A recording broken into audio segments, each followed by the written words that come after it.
Trading में risk management बहुत ही important है। अगर उस पे रिस्क मैनेजमेंट पे काम नहीं किया तो बहुत ही लॉस होने वाला है, पैसा कभी नहीं बनने वाला है।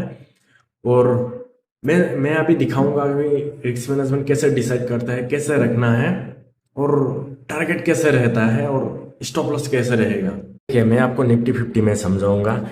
ये रहा 9 तारीख का, तो पूरा दिन डाउन साइड में ही था निफ्टी 50। तो हम करेंगे तो डाउन साइड में ही ट्रेड करेंगे, तो मतलब पुट साइड। तो इसमें एक रिस्क मैनेजमेंट आपको समझाता हूँ।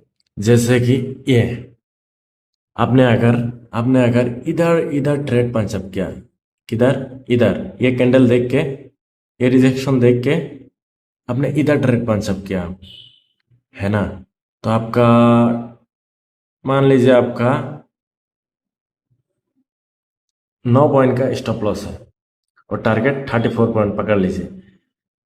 तो क्या होगा, अगर ये अगर ट्रेड आपका डायरेक्शन पे नहीं गया तो कितना पॉइंट का जाएगा। आप डिसाइड कर चुके हैं कि 9 पॉइंट का ही मैं लॉस लूंगा, और मैं टारगेट लूंगा तो 34 पॉइंट का ही टारगेट लूंगा, मतलब 1:3.88 पॉइंट, है ना। तो ये होता है रिस्क मैनेजमेंट। अगर नहीं गया तो 9 पॉइंट का, अगर गया तो उसका 3 डबल प्रॉफिट। तो अगर ऐसा करके मान लीजिए आपका 3 स्टॉप लॉस जाने के बाद भी आपको कितना पॉइंट का जाएगा, 9 9 10 10 पकड़ लीजिए, 30 पॉइंट का जाएगा।